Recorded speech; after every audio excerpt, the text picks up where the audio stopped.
palavras de esperança, teu amor, Senhor, e tua graça me alcança.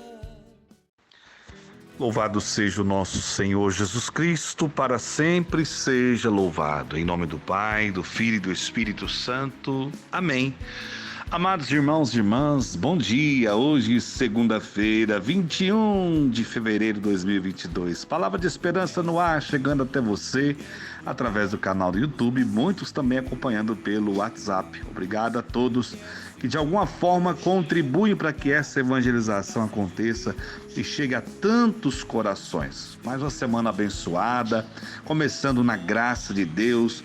Com certeza um dia maravilhoso Deus tem reservado para nós, uma semana cheia da graça de Deus, uma semana de alegria, cheia do Espírito Santo, doador de todas as graças em nossa vida. Hoje nós vamos meditar, concluindo o capítulo 4 da primeira carta de São Paulo aos Coríntios, capítulo 4, 14 ao 21. Você já se inscreveu no canal Palavra de Esperança? Se não se inscreveu, se inscreva, compartilhe ele com mais pessoas, curte, né? E ajuda com que a gente possa fazer esse canal crescer ainda mais. Peço também a todos que possam deixar aí nos comentários no canal do YouTube seus testemunhos, né? Para que outras pessoas sejam edificadas, para que outras pessoas possam crescer na graça de Deus. Queridos irmãos e irmãs, olha o título da nossa pregação de hoje.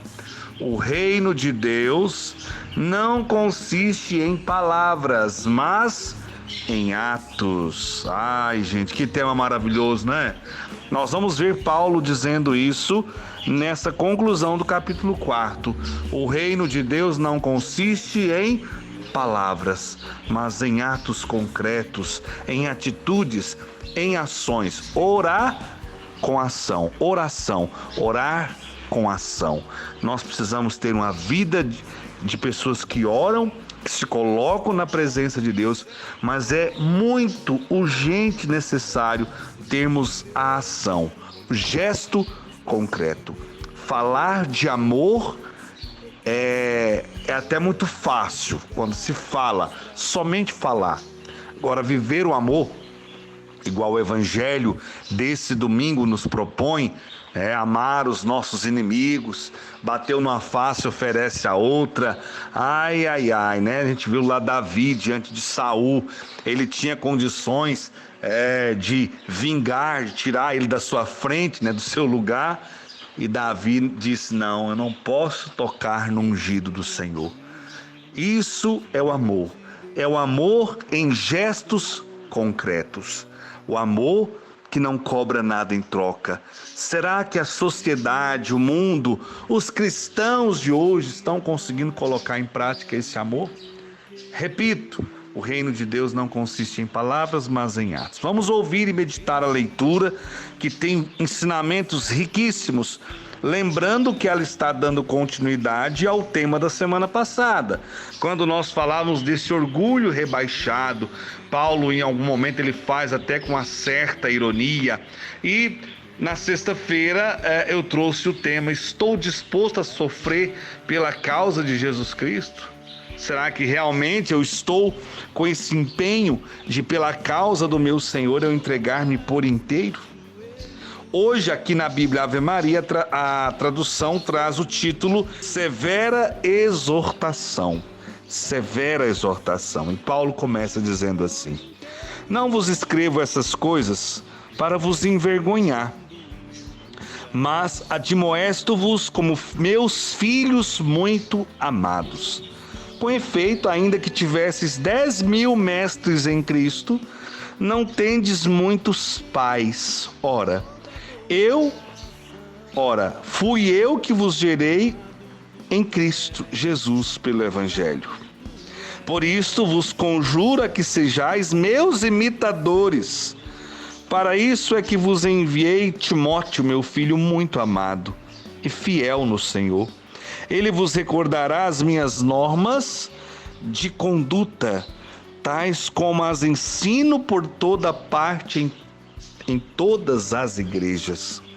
Alguns, presumindo que eu não mais iria ter convosco, encheram-se de orgulho mas brevemente irei ter convosco, se Deus quiser, e tomarei conhecimento não do que esses orgulhosos falam, mas do que são capazes, porque o reino de Deus não consiste em palavras, mas em atos. Que preferis? Que eu vá visitar-vos com a vara ou com a caridade e espírito de mansidão? Palavra do Senhor, graças a Deus. Vocês observaram como que a leitura terminou aqui hoje? Quando a gente está bravo com o filho, a gente fala assim: você vai me obedecer porque eu estou pedindo, eu vou ter que tomar alguma atitude. Você percebeu que Paulo vai dizer para eles assim: olha, vocês podem ter o tanto de mestre que vocês quiserem de Jesus Cristo, mas pai espiritual sou eu. Então é como se ele estivesse dizendo assim: olha, eu exijo respeito. Eu exijo respeito. Que preferis? Que eu vá visitar-vos com a vara ou com a caridade e espírito de mansidão? Gente, só fala isso aqui quem tem muita autoridade. E olha que eu não estou falando autoritarismo. Eu imagino que aquela comunidade, quando lia, ouvia essas palavras, acredito que eles ficavam numa vergonha. Gente, a nossa conduta está chegando em Paulo. As nossas atitudes, o que nós estamos fazendo aqui está chegando em Paulo. Vamos mudar de vida porque o homem é bravo. Quando ele chegar aqui, eu não estou afim de vê-lo bravo, não. Meu irmão. É isso, o apóstolo que quer com que o povo experimente a graça e caminhe na presença de Deus, ele é firme.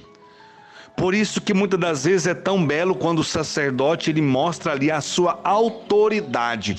Repito, não é autoritarismo mandar, brigar, obrigar as pessoas, não.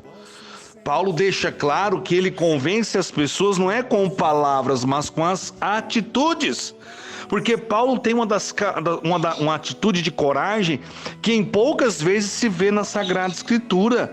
Porque no versículo 16 ele diz assim: por isso vos conjuro que sejais meus imitadores. Porque ele tinha muita consciência daquilo que ele fazia, das suas atitudes, do seu testemunho de vida. Então, quando Paulo chama a comunidade a olhar a atitude dele, o exemplo dele, a ser imitador dele, é porque Paulo, mesmo não tendo convivido lado a lado com Cristo, Paulo era alguém que colocava em prática a sua vivência de fé em Jesus Cristo. Olha que coisa extraordinária, meus irmãos, que coisa bela que a palavra nos traz hoje. Paulo está dizendo assim: olha, eu não estou escrevendo essas coisas para vocês para envergonhar vocês, não. Não é esse sentido, mas é para admoestar-vos, para vos corrigir, para dar um puxão de orelha, como meus filhos muito amados. Porque escute, pais que estão me ouvindo, quem ama corrige sim ou não? Quem ama corrige, quem ama exorta, quem ama faz de tudo para que o outro siga o melhor caminho possível. Vocês pais que estão me ouvindo, que durante toda a vida se empenharam para que os filhos fossem pessoas honestas, justas, trabalhadoras, e de repente os filhos não se tornaram aquilo que vocês tanto sonhavam, não coloquem vocês a culpa, Se vocês lutaram, se vocês se esforçaram, se vocês pelejaram para que ele fosse um bom homem, uma boa mulher, tenha o coração em paz e saiba que o que você plantou em algum momento vai vir à tona. Talvez num momento de fraqueza, talvez por pessoas, não vou falar más amizades, porque a amizade é algo verdadeiro, por pessoas que fingiam ser amigos e talvez levaram eles para um caminho muito errado. Mas no momento certo eles vão voltar, porque a semente do bem, a semente boa foi plantada. Mas todo pai que quer o filho num caminho bom, com certeza faz de tudo para que ele seja justo, honesto, sincero, verdadeiro, corrige quando for necessário, puxa a orelha quando for necessário, porque queremos o bem.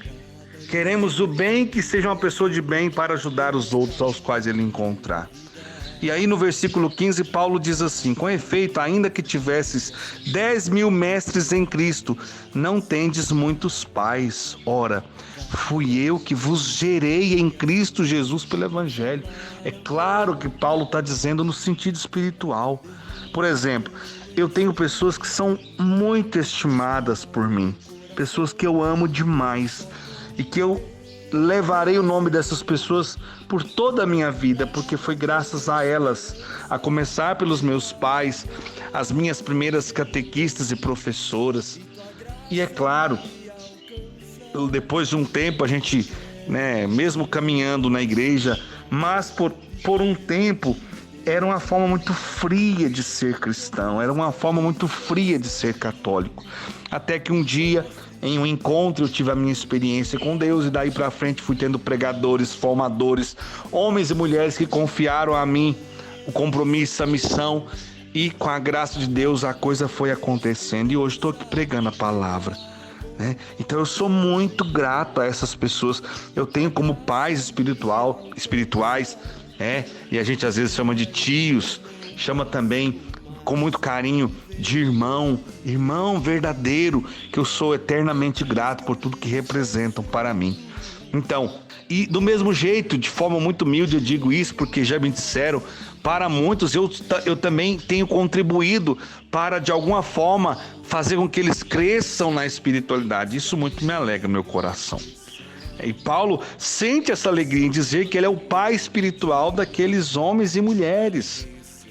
E como pai, ele estava preocupado com as notícias, com as coisas que chegavam até ele.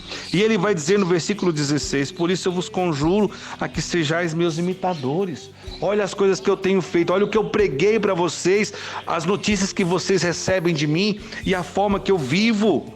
Sejam meus imitadores, porque eu sou um imitador de Cristo. Imitando Paulo, imitamos a Cristo. Por isso que a vida dos santos tem uma importância, uma relevância tão grande para nós como católicos. Porque quando você olha para a vida de uma mulher como Santa Teresinha de Jesus, quando você olha para Santa Dulce, quando você olha para São Francisco de Assis, São Padre Pio, e aqui nós poderíamos enumerar muitos e muitos homens e mulheres que foram realmente testemunhos autênticos da fé.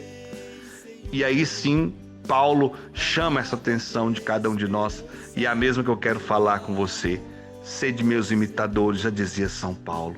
Sejamos imitadores dos homens e mulheres que a igreja já bateu carimbo, irmão, já selou com a graça, dizendo, são santos. São homens e mulheres que fizeram a diferença nessa terra.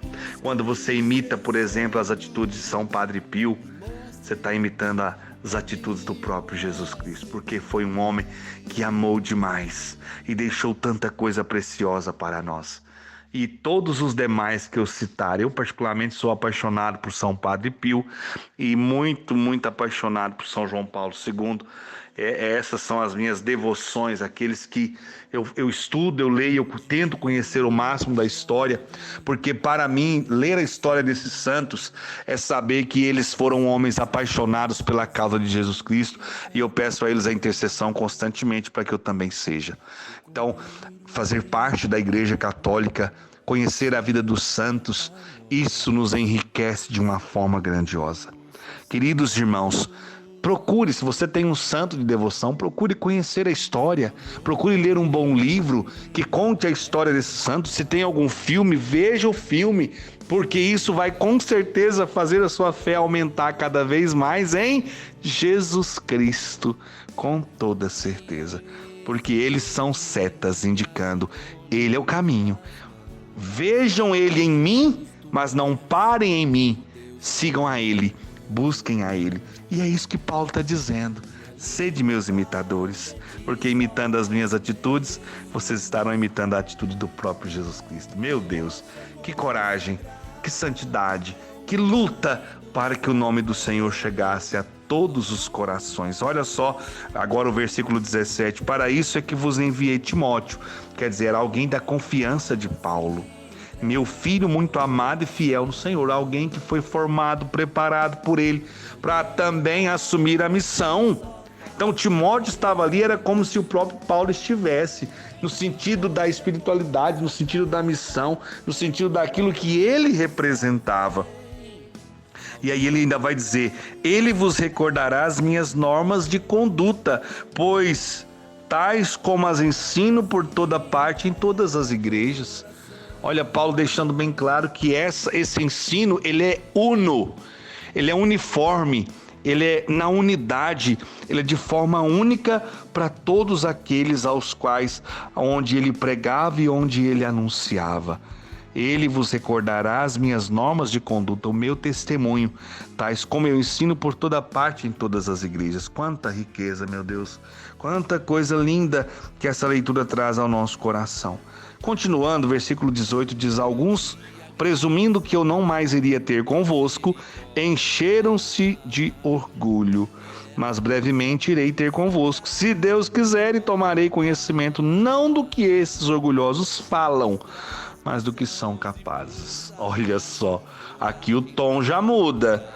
Aqui Paulo está dizendo assim: olha, eu estou ficando sabendo aqui, como muitos estão achando que eu não vou voltar, eles estão pintando e bordando, como a gente fala no mineirês bem nosso, né? Estão pintando e bordando, estão se enchendo de orgulho, estão se sentindo donos do pedaço, donos da igreja local. Quando eu chegar aí, eu vou ver o que esses orgulhosos são capazes de fazer. Aí nós vamos ter uma conversinha boa. Por aí, meu irmão. E aí, aonde está a frase da pregação? Porque Paulo aqui agora ele vai fazer uma exortação muito dura. Porque o reino de Deus não consiste em palavras, mas em atos. Em atos concretos. Então, por mais que seja belo você ter aí a sua vida de oração, rezar o seu terço, ir à celebração, e claro que quem faz isso, o próprio Deus e Nossa Senhora e o Espírito Santo vai moldando, só se não quiser mesmo.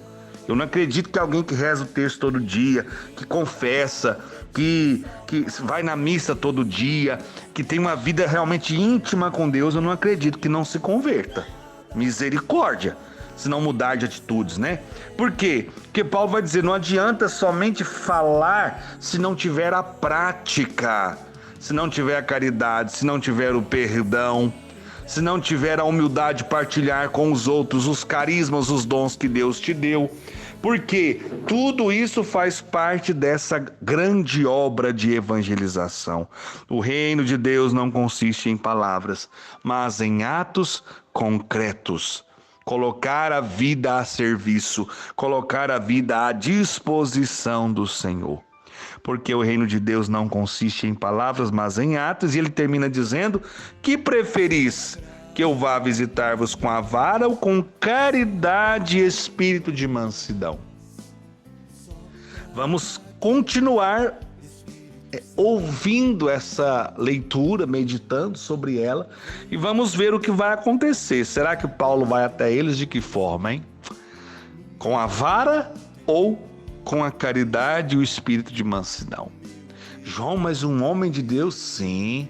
Um homem de Deus que quer ver a obra de Deus crescer, ele tem que ser firme. Por isso que eu gosto muito quando alguns sacerdotes têm a coragem de ser firme com o povo de Deus. Não estou dizendo de ser bruto, sem educação e autoritário, não. Estou dizendo de ter a autoridade, de amar e de corrigir e de exortar quando for necessário. As pregações que mais dão comentários aqui no canal Palavra de Esperança, sabe quais são? Aquelas que eu sou mais duro. Aquelas que eu pego o assunto e destrincho ele do jeitinho que tem que ser para que as pessoas entendam. São essas pregações que chegam mais e mais testemunhos de conversão. Por exemplo, a de sexta-feira. A de sexta-feira foi uma enxurrada de testemunhos, no bom sentido, né, irmãos? Foi uma grande quantidade de testemunhos que chegou. Por quê? Porque foi uma pregação que exige de nós uma resposta. E Paulo, nesse momento, ele está exigindo da comunidade uma atitude, uma resposta. Vocês querem o quê? Que eu vá com a vara da correção, do jeito que tem que ser, ou que eu vá com a caridade e o espírito de mansidão? Eu estou aqui para atender a pedidos. Aquilo que vocês acharem melhor, eu vou colocar em prática. Amados irmãos, somente quem ama demais tem a coragem de falar isso que Paulo fala nessa carta. Isso aqui não é atitude de quem é bravo e sem educação, não. É atitude de quem ama, tá? Guarda isso no seu coração. Essa conclusão do capítulo 4 é a certeza do amor de Paulo pela causa de Jesus Cristo, pelo amor que ele tinha pela comunidade de Corinto. Senhor, nosso Deus, que nós possamos abrir o nosso coração às exigências do Evangelho e que nós tenhamos a capacidade de, cheios do Espírito Santo, ter uma postura de homens e mulheres que ouvem a palavra, acolhem a palavra e colocam a palavra em prática na sua vida. Porque hoje nós estamos mais do que nunca aprendendo que é importante orar, mas é fundamental orar com ação e com atitude de quem segue e serve a Jesus Cristo. Em nome do Pai, do Filho e do Espírito Santo. Amém. Louvado seja o nosso Senhor Jesus Cristo, para sempre seja louvado. Amados irmãos, boa segunda-feira, boa semana, sede santos como Deus é santo e até amanhã, com a graça de Deus. Pois só tu tens, Senhor, palavras de esperança, teu amor, Senhor, e tua graça me